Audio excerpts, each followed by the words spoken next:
All right, guys, so welcome to Marketing Food Online. So I am going to dive into some of your subscriber questions.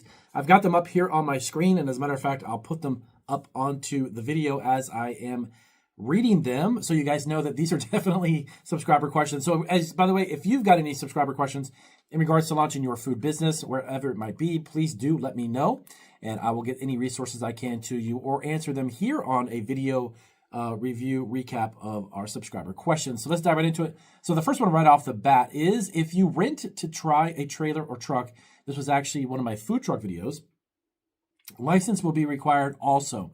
Yes, as a matter of fact, you will. Even though you are renting, leasing a trailer, food truck trailer, or an actual food truck itself, you will definitely need to have some form of licensing, whether that is a business license, local health inspections, fire inspection probably potentially as well. The fact that you are renting it or actually using someone else's and you're paying them for it doesn't negate the fact that you still have to be a legitimate food truck business with obviously all licenses and permits is needed for that specific city or county. So if you're in a city or county, let's hypothetically say Los Angeles, you need to definitely check in with the Los Angeles Health Department as well as their business development office, if it goes by that term, and get yourself a business license. Of course, creating an LLC as well. You need to definitely do that because you'll need to have yourself protected. I highly recommend any food business that you start on a small scale. I started my food business as an LLC, and only recently did I actually transition into an S Corp. It was based on the increase of revenue from our business, and my accountant said it would be better. So we are now an S Corp. But in regards to a license, yes, you will definitely need some form of licensing. You want to check specifically with the city or county. And by the way, whenever I do my videos, you hear me say that a lot, city or county, is dependent upon where you are and how you are actually, where you're located, and how you're actually going to function that business within city limits or county limits, or even if you go outside of the state, you may potentially need to also have licenses and permits in other states in order for you to operate that trailer or truck.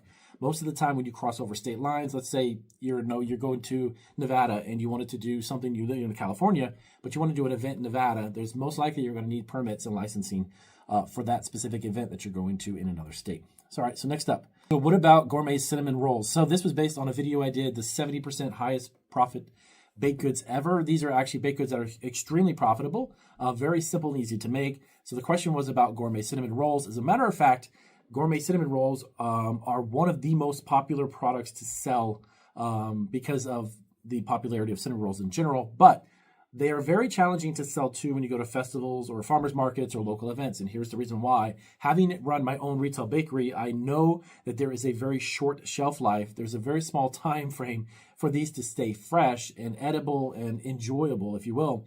So when you do this, I would recommend that you check to see specifically the event that you're going to, find out how many customers or how much foot traffic does that event specifically get.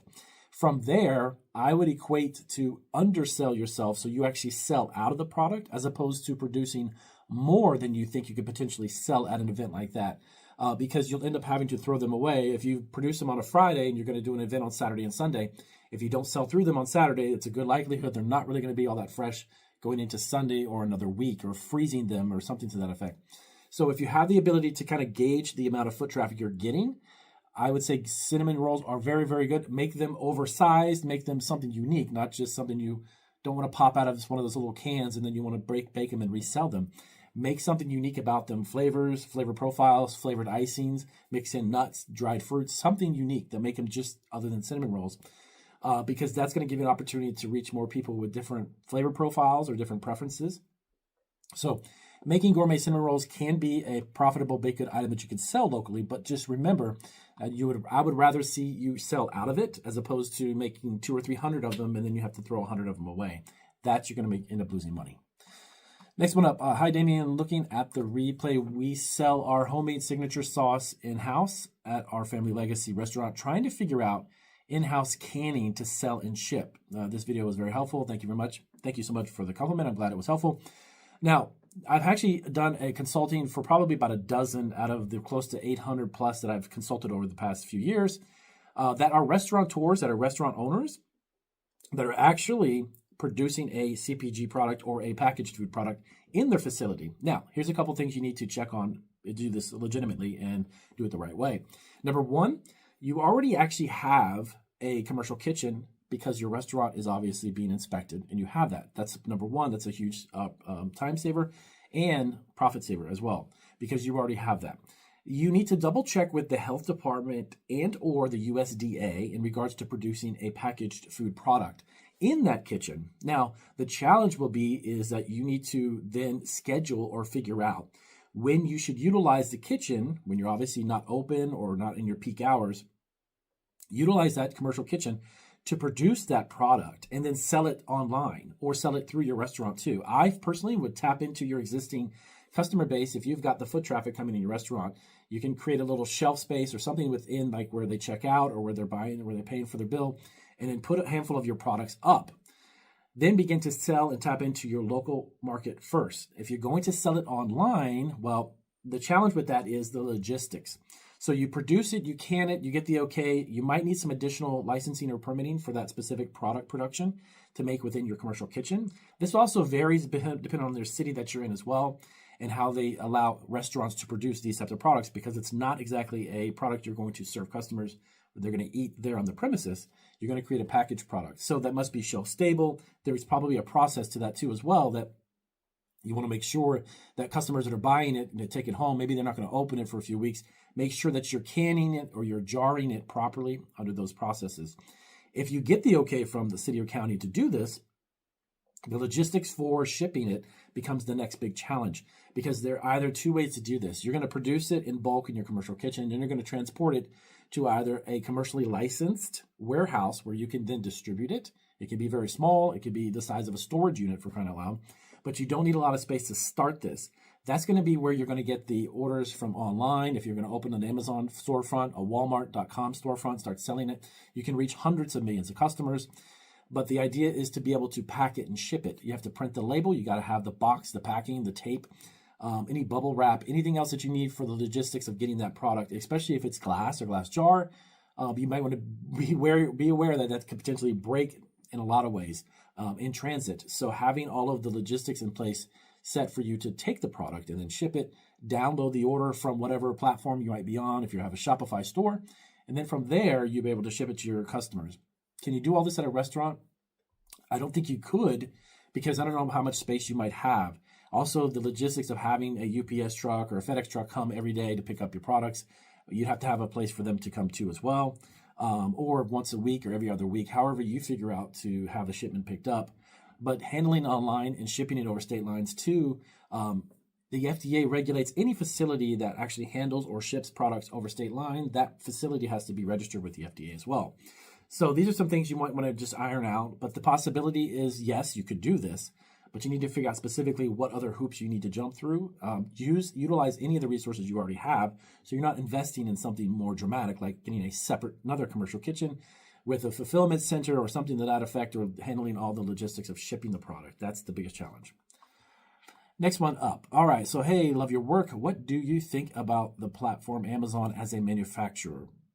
Okay, is it good for small businesses or not? As a manufacturer, well, Amazon doesn't necessarily manufacture anything. If you're looking to sell on the platform of Amazon and you have a food product, of course, that's what we do. We've done for 11 years. I definitely highly recommend it, because you have the opportunity to reach many customers very quickly at a lot less hoops to jump through to try to get into retail stores and buyers and food brokers or whomever that might be. So yes, I'd highly recommend it. Is it good for small businesses or not? Yes. It is great to have a footprint on Amazon's platform because it's going to give you an opportunity, like I said, to reach many more customers than you might have ever thought of reaching. Walmart.com is good as well. Having your own store on Shopify, Etsy even, and eBay. I've always talked about all those platforms because that's how I've made a living for the past 14 years. So they are great. But if you're looking for them as a manufacturer, they don't necessarily manufacture anything. So, but I would definitely sell your product on them, because you can reach a lot of customers. Even the fees, believe it or not, compared to a lot of the money you have to front to get into retail, is considerably cheaper and a lot less. And it's a great way for you to meet more customers right off the bat in a shorter period of time too. Next one, I'm trying to plan to get a food truck for coffee, espresso, homemade scones, but I don't think it's really possible with the amount of water or amount of power needed for a 2-group espresso machine and tabletop commercial oven. Also, all the other appliances and lights. Now, I was thinking about solar for the lights and other small stuff, and diesel generator for the big stuff. Thank you very much for asking. Yes, so here's a little bit of advice about this. This actually is something similar to what I actually experienced when I opened my Italian bakery, which had at the point had nothing to do with a food truck, but it does on a certain level. And let me explain what I mean.